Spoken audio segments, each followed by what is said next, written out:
আজ আমি আপনাদের কাঁচা আম দিয়ে দু রকমের আচার বানানো দেখাবো। রোদে দেওয়ার ঝামেলাও থাকবে না, আর একবার বানিয়ে সারা বছর সংরক্ষণ করে রাখতে পারবেন।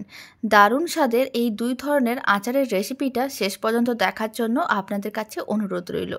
আর আপনাদের কোন আচারের রেসিপিটা বেশি ভালো লেগেছে সেটা কমেন্ট বক্সে জানিয়ে দেবেন।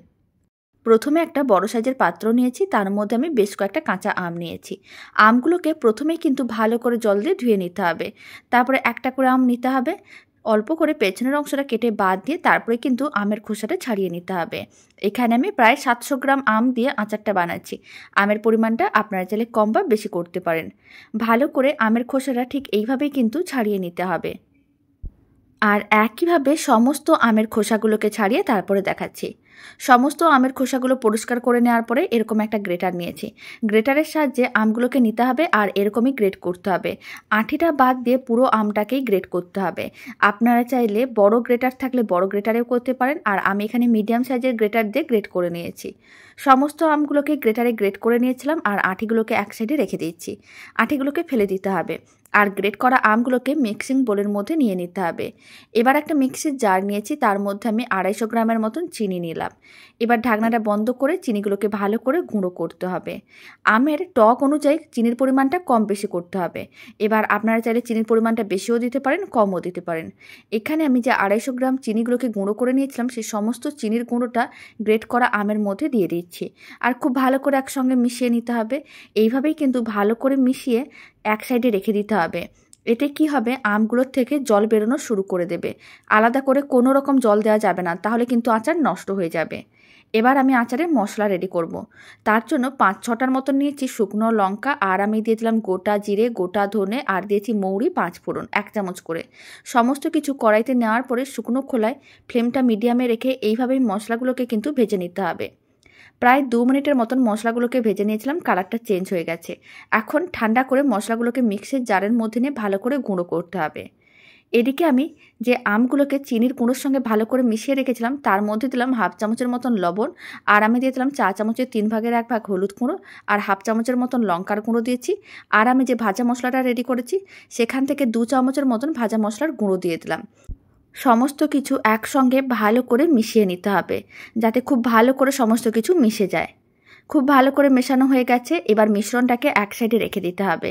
আর একটা কড়াইকে গ্যাসের ওভেনের ওপরে বসিয়ে পুরো মিশ্রণটাই কড়াইয়ের মধ্যে দিয়ে দিতে হবে। ফ্লেমটা মিডিয়ামে রাখতে হবে। মিডিয়াম ফ্লেমে এইভাবে প্রায় 30 থেকে 35 মিনিট রান্না করতে হবে। আর মাঝে মাঝে এইভাবে একবার নাড়াচাড়া করে রাখতে হবে। কোনো রকম জল দেওয়া যাবে না। এইভাবেই কিন্তু আচারটা রেডি করতে হবে, তাহলেই কিন্তু আচারটা সারা বছর ভালো থাকবে আর খেতেও ভীষণ ভালো লাগবে। প্রায় 30-35 মিনিট এইভাবেই রান্না করে নিয়েছিলাম। আপনারা দেখুন আচারের কালারটা অনেকটাই চেঞ্জ হয়ে গেছে। এর থেকে আর বেশি ঘন করার দরকার নেই, তাহলে আবার আচারটা অনেক বেশি চিটচিটে হয়ে যাবে। এখন ফ্লেমটা অফ করে দিতে হবে। আর ফ্লেমটা অফ করার পরে বড় চামচের 1 চামচের মতন দিতে হবে ভিনিগার। ভিনিগারটা খুব ভালো করে মিশিয়ে নিতে হবে। ভিনিগার দেওয়ার কারণে আচার আরও বেশি ভালো থাকবে, মানে সারা বছর খুবই ভালো থাকবে, নষ্টও হবে না, রোদে দেওয়ার ঝামেলাও পড়বে না। খুব ভালো করে মেশানো হয়ে গেছে। কাঁচা আমের ঝুড়ি আচার একেবারেই রেডি। এবার এই আচারটাকে ঠান্ডা করে তারপর আপনারা যে কোনো কাঁচের বয়ামের মধ্যে ভরে রেখে দিতে পারেন। বাড়িতে বানালে কমেন্ট বক্সে জানাতে একেবারেই ভুলবেন না খেয়ে আপনাদের কেমন লাগলো। কোনো রকম তেল ও মশলা ছাড়া এইভাবে একবার কাঁচা আমের প্লাস্টিক আচার বানিয়ে দেখতে পারেন।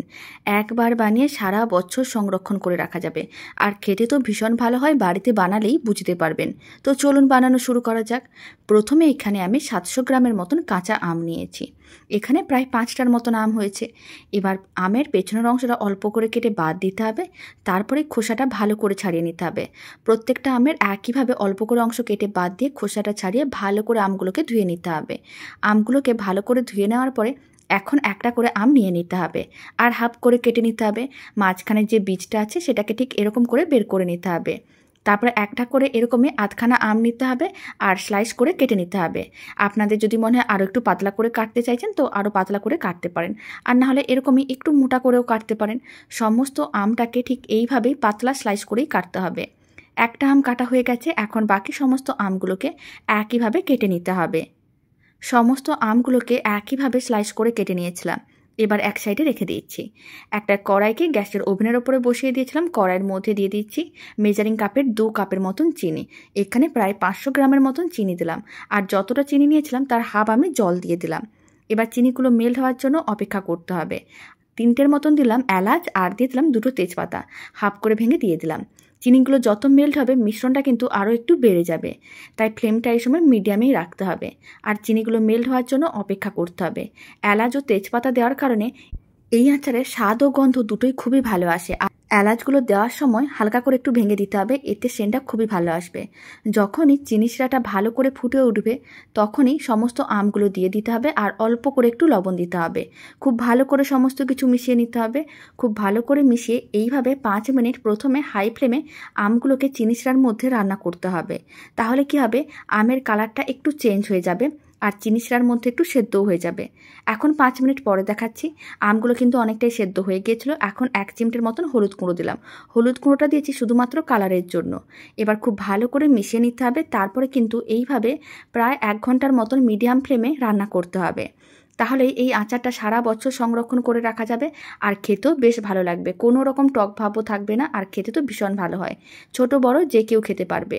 1 ঘন্টা পরে দেখাচ্ছি, আপনারা দেখুন আচারটা কিন্তু বেশ ঘন হয়ে গেছে আর আমের কালার তো একেবারেই চেঞ্জ হয়ে গেছে। আর আচারটা দেখেও বোঝা যাচ্ছে কতটা সুন্দরভাবে রেডি হয়েছে। এখন ফ্লেমটা অফ করে দিতে হবে আর অল্প করে একটু দিতে হবে ভিনিগার, মানে 1 চামচের মতন। ভিনিগারটা খুব ভালো করে মিশিয়ে নিতে হবে। ভিনিগার ভালো করে মিশিয়ে নেওয়ার পরে আরও কিছুক্ষণ রেখে দিতে হবে। আর এই চিনি শিরার মধ্যেই কিন্তু আমের আচারটাকে ঠান্ডা করতে হবে। তাহলে কিন্তু আচারটা অনেক দিন ভালো থাকবে আর দেখতেও ভালো লাগবে, খেতেও ভালো লাগবে। ঠান্ডা করে নেওয়ার পরে আচারটাকে আপনারা যে কোনো কাঁচের বয়ামের মধ্যে রেখে সারা বছর সংরক্ষণ করে রাখতে পারেন। রোদে দেওয়ার ঝামেলাও থাকে না আর খেতেও ভীষণ ভালো হয়। কোনো রকম তেল মশলার প্রয়োজন পড়ে না। বাড়িতে এইভাবে একবার কাঁচা আমের প্লাস্টিক আচার বানিয়ে দেখতে পারেন। সারা বছর ভালো থাকবে আর যে কারোর খুবই ভালো লাগবে খেতে। এখন আমি একটা করে আমের স্লাইস তুলে দেখাচ্ছি। আপনারা দেখুন দেখতে কতটা সুন্দর হয়েছে। আর এইভাবে আচারটা বানালে কমেন্ট বক্সে জানাতে একেবারেই ভুলবেন না খেয়ে আপনাদের কেমন লাগলো।